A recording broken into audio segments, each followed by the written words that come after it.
The morning we buried my wife, my son checked his watch 4 times before the pastor finished the opening prayer. I counted. I had nothing else to do with my eyes except stare at the casket and count the small cruelties happening around it. My name is Walter Greer. I am 67 years old. I spent 22 years as a fire captain in Terre Haute, Indiana. And before that, I spent 4 years in the Army, learning that the most dangerous situations are never the ones that announce themselves. Fire teaches you the same lesson. The room that looks calm is usually the one about to flash over. I should have seen it coming. The signs were all there, but grief makes you stupid in ways that nothing else can. Margaret and I had been married for 41 years. She was a small, precise woman who kept every receipt in a labeled folder and every appointment in a handwritten calendar. She had worked as the office manager at Holloway Insurance on Jefferson Avenue for 35 years, keeping the books, managing the staff, and running that office with the quiet efficiency of someone who understood that order was a form of love. She was the kind of woman who remembered birthdays, returned phone calls the same day, and never once raised her voice in an argument because she never needed to. She made her points with facts and patience, and she always won. She died on a Tuesday in October. The official cause was cardiac arrest. She was 64 years old, and her heart, as far as her cardiologist knew, was imperfect but functional. She took her medication every morning with a glass of orange juice and a piece of whole grain toast. She had no reason to die on that Tuesday. No warning, no hospitalization, no goodbye. The funeral was on a Friday. The church was street. Mark's, a small Presbyterian congregation on the north side of town where Margaret had sung in the choir for 30 years. The pews were full. Her co-workers came. Her neighbors came. Former clients came. Old friends came from as far as Columbus and Louisville. The woman was loved in the particular quiet way that competent, generous people are loved, without fuss, without drama, but with genuine depth. My son Derek arrived 11 minutes late with his wife Lacey at his side. He was wearing a gray suit that cost more than my first car. He had the look he always had at inconvenient events, the look of a man tolerating a delay on his way to somewhere more important. He slid into the pew beside me without touching my shoulder, without squeezing my hand. He nodded at me the way you nod at an acquaintance in a hallway. Lacey sat on his other side. She was wearing perfume that belonged at a cocktail party, not a funeral, and she kept her sunglasses on until the usher politely asked her to remove them. She leaned over during the second hymn and whispered something into my son's ear. He nodded. I did not know what she said, but I knew the shape of that conversation. I had been watching those two have it in one form or another for years. After the graveside service, we gathered at the church hall for the reception. The women from the congregation had prepared a spread that Margaret would have approved of. Everything simple, everything made from scratch. Derek stood near the back wall, holding a plate he barely touched, talking on his phone. Lacey circled the room once, accepted 2 glasses of sweet tea from well-meaning neighbors, and then disappeared to sit in Derek's car in the parking lot for 45 minutes. When the last guests had gone, my son came to me. He did not ask how I was holding up. He did not ask if I needed a ride. He put his hand on the back of a folding chair and looked at me with the expression of a man who has been patient long enough. "Dad," he said, "we need to talk about Mom's accounts." I looked at him. "She had a pension from Holloway," he continued, "and some kind of investment account. Lacey did some research. As the surviving spouse, you get everything, and then obviously it passes to us. We just want to make sure the paperwork gets started before the weekend." I said, "Your mother is not in the ground 6 hours." He said, "I know the timing is not great, but these things have deadlines. There are tax implications. We just want to be prepared." I looked at my son. He was 40 years old. I could still see the boy he had been, the one who used to ride his bike to the firehouse on Saturdays and sit in the engine bay, eating sandwiches and asking me questions about the equipment. That boy was still in there somewhere, buried under a decade of bad decisions and a wife who had accelerated every one of them. "There's nothing to discuss today," I said. His jaw tightened. He looked at Lacey, who had reappeared in the doorway. Something passed between them. He turned back to me. "Dad, we have some financial pressures right now. Significant ones. We need to know the timeline for the estate. I stood up. I am 6 feet tall, and I have been standing in burning buildings for most of my adult life. I looked at my son, and I said, "Go home. Take your wife and go home. And do not call me until Monday." He left. They both left. The sound of his leased BMW pulling out of the parking lot was the loneliest sound I had ever heard. I sat alone in the empty church hall for a while. The women from the congregation came back to clean up the tables, and I helped them fold the tablecloths and carry the dishes to the kitchen because I did not know what else to do with my body. When it was done, I walked out to my truck. My phone rang before I reached the door handle. It was a number I did not recognize. I almost let it go to voicemail, but something made me answer. Some old instinct from the years of being on call, the trained reflex that tells you a ringing phone might matter. "Walter," said the voice on the other end. I recognized it immediately. It was Frank Holloway. He was 71 years old and had run his insurance firm for 30 years. Margaret had worked for him for most of those years, and I had always liked him. He was a straight-talking man with no patience for pretense. "Frank," I said, "thank you for coming today." He did not respond to that. His voice was careful in a way I had not heard from him before, measured, like a man choosing every word for weight. "Walter, I need you to come to my office. Not tomorrow, right now.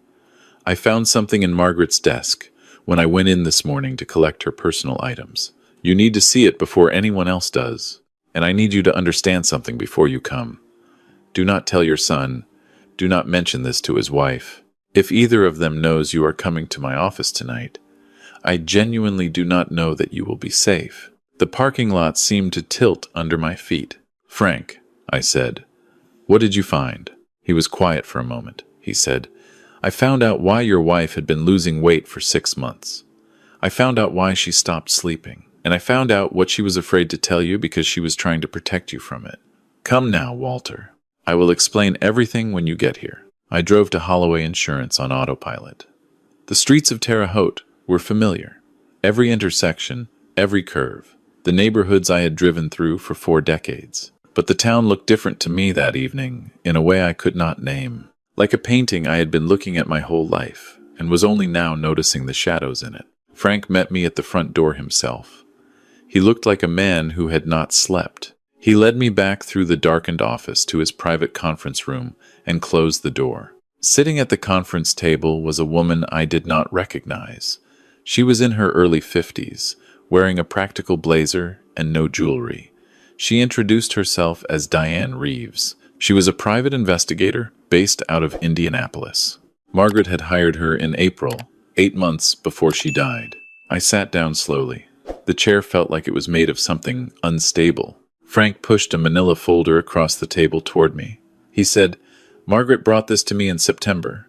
She made me promise not to show it to you unless something happened to her. She said she needed to handle it herself. She said she was trying to get all the pieces in place before she confronted you with it because she did not want to tell you half a story." I opened the folder. The first thing I saw was a bank statement. The account was in Margaret's name only. The balance was not what I expected from a woman who clipped grocery coupons and drove a 10-year-old Honda. The balance was $2,460,000.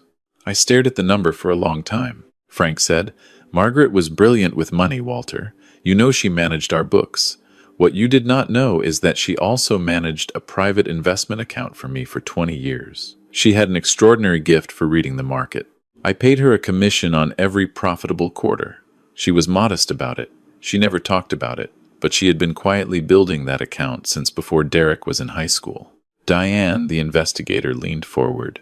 She said, "Mr. Greer, I need to show you some other things in that folder, things that are harder to look at." I turned the page. There was a series of printed photographs. They were dated in the bottom corner. The most recent was 11 days before Margaret died. It showed my son standing at a kitchen counter I recognized as my own. He was holding 2 prescription bottles. In the next photograph, he was pouring pills from one bottle into the other. The pills he was transferring were small and white. The label on the original bottle was from the pharmacy on State Street, where Margaret had filled her heart medication for 15 years. The label on the second bottle was homemade, printed on plain paper, In the third photograph, he was putting the original bottle in his jacket pocket. Diane said, I had been conducting surveillance for 3 weeks at that point. Your son had access to your house through a key he had made without your knowledge. He entered the house at 11:42 p.m. On a Thursday when your wife was at an evening church event. He spent 9 minutes inside. I photographed everything through the kitchen window. I put the photos face down on the table because I could not look at them anymore. Diane continued. I sent the images to a forensic pharmacist in Indianapolis. Based on the visual profile of the substitute pills and evidence I recovered from your son's trash, she identified the substance as a combination of high-dose stimulants and a blood thinner compound. For a woman already on cardiac medication, the interaction would cause a dangerous spike in heart rate and blood pressure. Over repeated doses, it would look exactly like progressive cardiac failure. On the final dose, it would look like a heart attack. The room was very still. Through the window I could see the parking lot, the streetlights coming on in the October dark. I said she knew. Diane nodded. She discovered the switch approximately 6 weeks before she died. She found one of the original pills in the back of the organizer he had missed when he made the substitution. She had it tested at a lab in Bloomington. When she got the results, she came to Frank. She hired me the following week. Frank said she wanted to build a case before she went to the police. She did not trust that a phone call to a detective would be enough. She wanted everything documented and airtight before anyone moved. And she was afraid, Walter. She was afraid that if she confronted Derek, or if the police moved too early, he would find a way out of it. I thought about the last weeks of her life.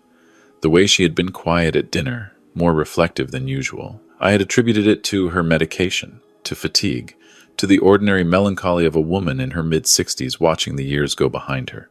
I had not seen her fear. I had been so certain she was safe in our house that it never occurred to me to look for what was wrong. I had spent 22 years running toward danger for strangers, and I had missed it happening 6 feet away from me in my own kitchen. I stood up. The rage that came was not hot. It was cold. The specific temperature of a man who has made a decision and is now calculating the distance to his objective. I am going to go home, I said. Diane stood up too. She put her hand on the table in front of her, flat, the way you do when you need someone to wait a moment. Mr. Greer, she said, I understand exactly what you are feeling right now. But if you go home tonight and confront your son, everything Margaret built is gone. The evidence becomes tainted. He lawyers up. He disappears, and everything your wife spent the last months of her life trying to construct falls apart. Frank said, Walter, please sit down. There is a plan. Margaret had a plan. She wrote instructions for exactly this situation. She was more prepared than any of us. I sat down. Frank placed a sealed envelope on the table. On the front, in Margaret's handwriting, it said, For Walter, if I am not there to say it myself. I did not open it right away. I held it in both hands for a long moment. Then Diane spread a second set of documents on the table. She said, Your son owes $280,000 to a private lender in Cincinnati. It is not a bank. The man's name does not matter, but his associates do. Derek has been servicing this debt for 3 years through partial payments. He is now 3 months behind. He believed that when your wife died, he would have immediate access to the estate. He does not know the full value of it, but he knows enough to believe it would clear his debt and leave substantial money over. His wife, Lacey, she continued, has been using your wife's identity to open credit accounts since last spring. She applied for 4 credit cards and a home equity line using Margaret's social security number and your home address. She has run up $93,000 in purchases that trace to boutiques, travel agencies, and 2 private spa memberships. I listened to all of it. I let it settle. Then I said, what do I need to do? What happened next required me to become someone I had not been since the army. I had to become patient in a deliberate way, the controlled patience of a man who has set a trap and must now wait for the right moment. Diane and Frank laid out the plan together while I sat across from them in that conference room with Margaret's envelope in my lap. By the time I drove home that night, I knew my role exactly. I was the grieving old man. I was confused and slow. I was overwhelmed by paperwork and by grief. I was the soft target my son had been counting on me to be. I drove home. The house was dark. Derek and Lacey had a spare key, the one he had made without telling us, the one I now knew he had used to poison his mother. I went inside and sat in the kitchen and looked at the pill organizer on the counter for a long time. Then I took it and put it in a plastic bag and put the bag in my truck to give to Diane in the morning. I did not sleep that night. I sat in the dark living room where Margaret and I had watched television together for 4 decades, and I held her envelope and I thought about everything I had missed. My son came the next morning before I had finished my coffee. He was alone, without Lacey, which told me the visit was calculated. He came bearing a bag of groceries and a look of practiced concern. He set the groceries on the counter and hugged me in a way that felt like a measurement, checking how much I had diminished overnight. He said, "How are you doing, Dad?" I said, "Not well." I said it with a slight tremor in my voice that was not entirely fabricated. He sat down across from me and folded his hands on the table. He said, "I know yesterday was hard, and I am sorry for how I brought things up, but I have to be honest with you. Lacey and I are in a difficult spot financially, and Mom's passing means we need to move quickly on the estate to stabilize things. I want to help you through the process. I want to be here for you." I looked at my son. I looked at the boy who used to fall asleep on my chest while I watched the late news. I looked at the man who had switched his mother's heart medication and watched her die over 6 weeks and shown up to her funeral 11 minutes late. I said, "I appreciate that, son. I don't really understand all the financial stuff. Your mother handled everything. I don't know where half the accounts are or what they're worth." He nodded. His eyes moved to the counter where the pill organizer had been. He glanced away, then back to me. He said, "We should probably get a financial advisor involved, someone who can help you see the whole picture. I actually know someone." I said, "That sounds good. I'm just so tired right now." He patted my hand. He said, "Of course you are. Why don't you let me and Lacey come by tomorrow, and we can start going through things together? Whatever she left in her files, her accounts, her investment information, we can help you organize it." I said, "I'd like that." He left looking lighter than he had in months. I sat in the kitchen for a while after he was gone. Then I called Diane and told her what he had said. She said, "Good. That is exactly what we need. Let him feel like he is moving forward." "How are you holding up?" I said, "I've been in worse situations." She paused. Then she said, "I don't doubt it." Over the next 3 days, I played the part. Derek and Lacey came to the house and went through Margaret's files. I sat in the living room with a cup of coffee and a dull expression and let them work. Diane had already removed anything that mattered. What was left was a careful arrangement of ordinary documents that would suggest a modest estate. Bank statements from our joint checking account, utility bills, the deed to the house, retirement account statements from my pension with the fire department that showed a respectable but not extraordinary balance. Lacey found the papers first. She brought them to the dining room table with an expression of barely contained excitement. She said, "Walter, did you know about this brokerage account?" I looked at the statement she slid toward me. It was a decoy account that Diane and Frank had prepared.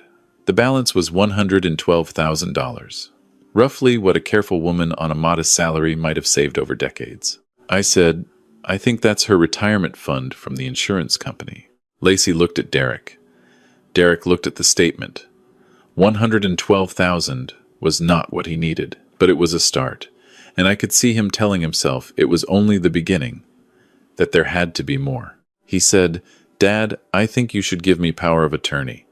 While you're grieving, you shouldn't have to make financial decisions alone. I can manage everything and report back to you. It would take the burden off you." I said, "I don't know. Can we think about it?" He said, "There's not a lot of time to think, Dad. These accounts need action or you risk penalties." I nodded slowly. I said, "Let me call Margaret's attorney first. She had someone she worked with. Let me at least talk to them before I sign anything." His jaw tightened, but he kept his voice gentle. He said, "Of course." What he did not know was that Margaret's attorney was already involved. His name was David Marsh, and he had been working with Diane and Frank for 3 weeks. When Derek called the estate attorney the next afternoon to try to accelerate the probate timeline, he was told that a formal reading had been scheduled and that all parties would be notified. Derek called me afterward. His voice had lost its gentleness. He said, "Dad, I need to be straight with you. My situation is serious. I owe people money, real money, and they are not patient.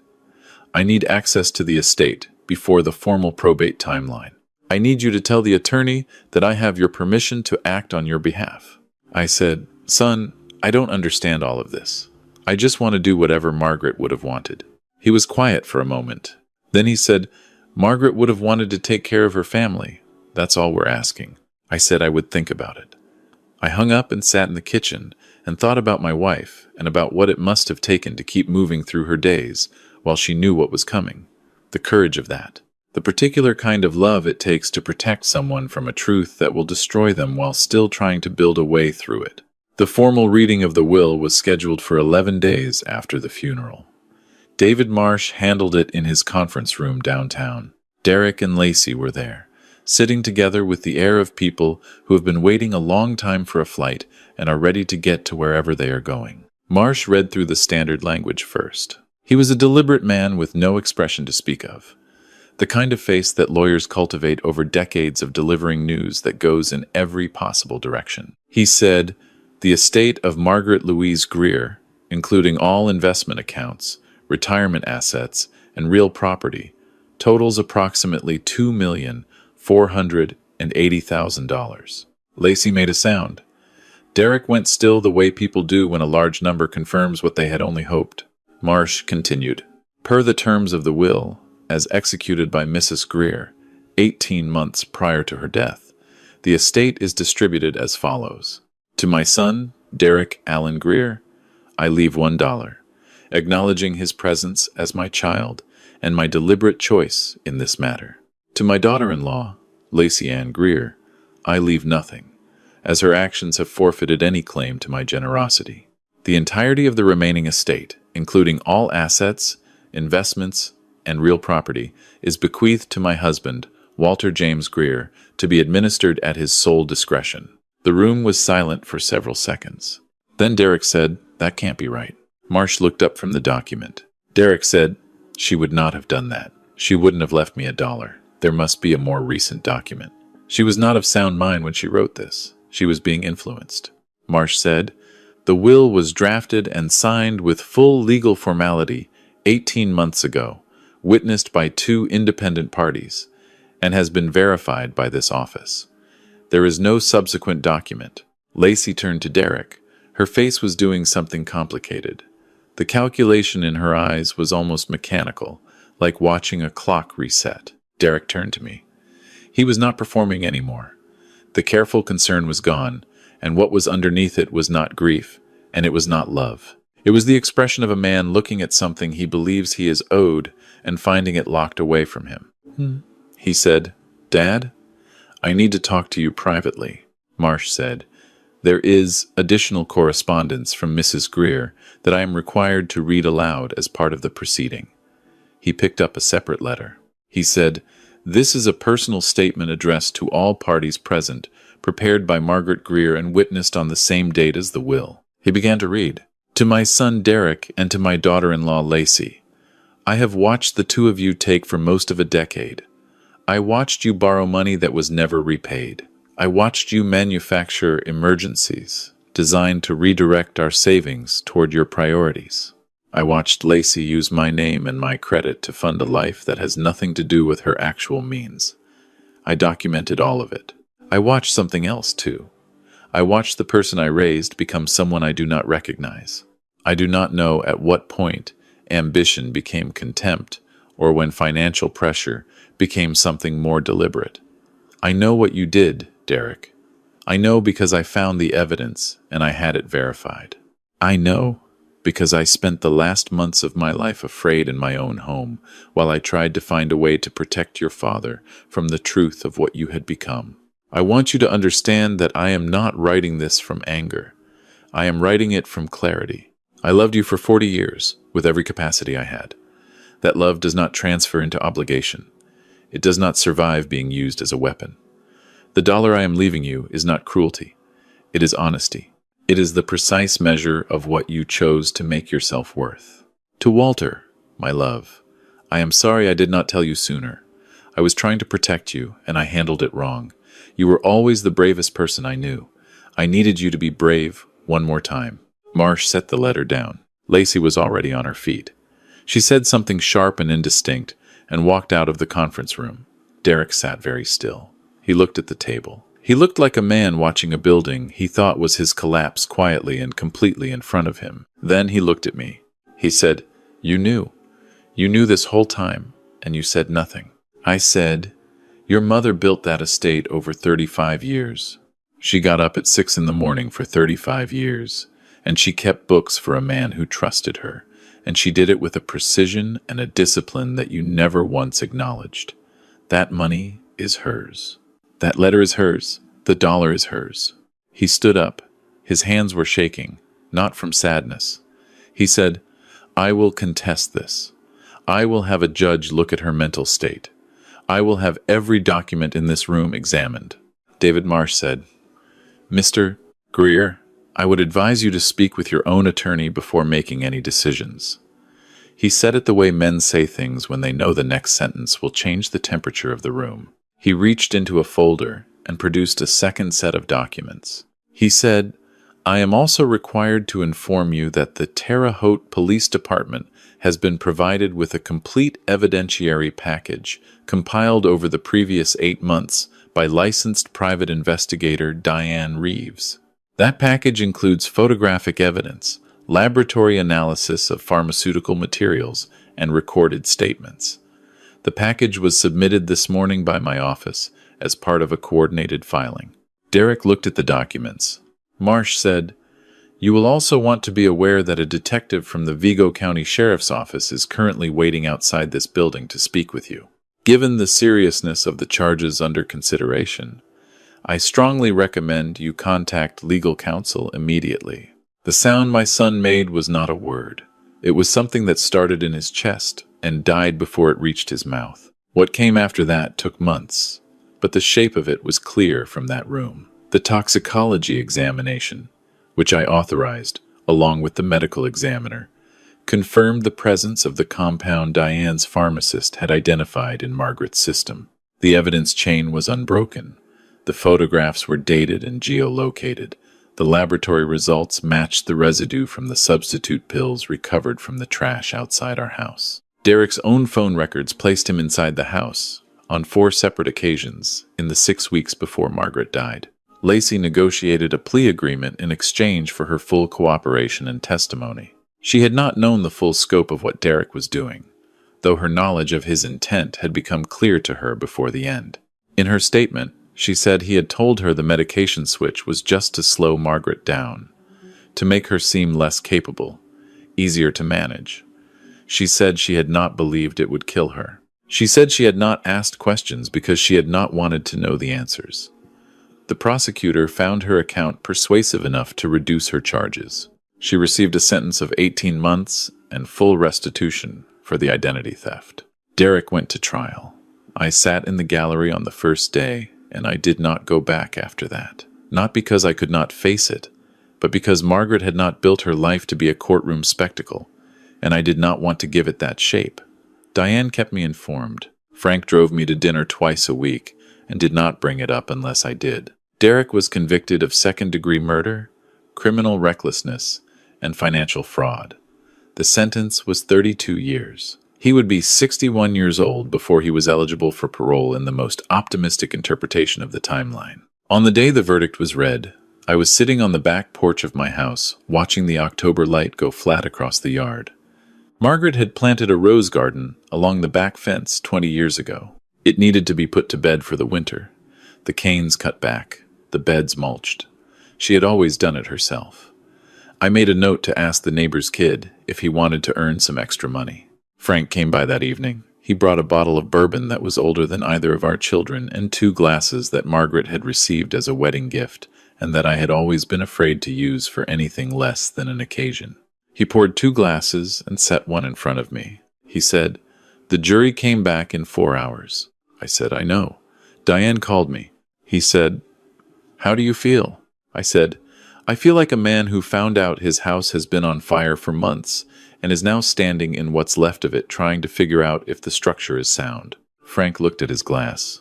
He said, "The structure is sound, Walter." I opened Margaret's envelope that night.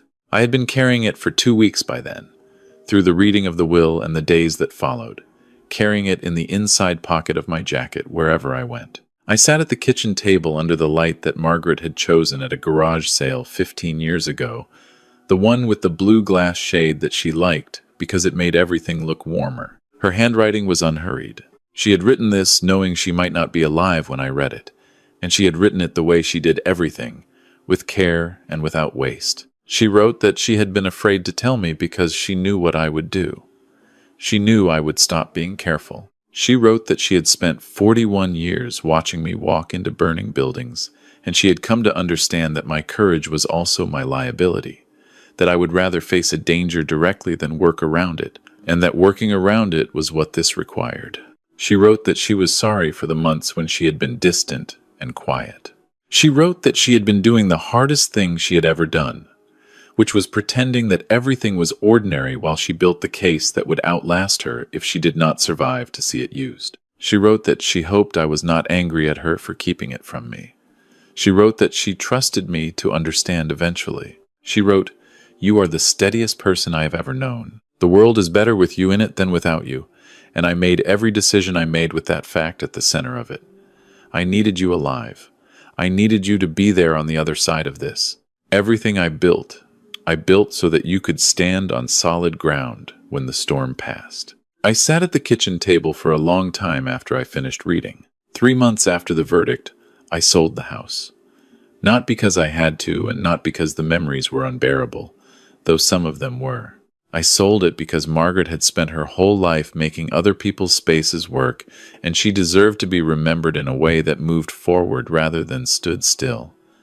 I kept her blue lamp. I kept her kitchen calendar, the last one she had written in. I kept the rose garden clippers, still dusty from last fall.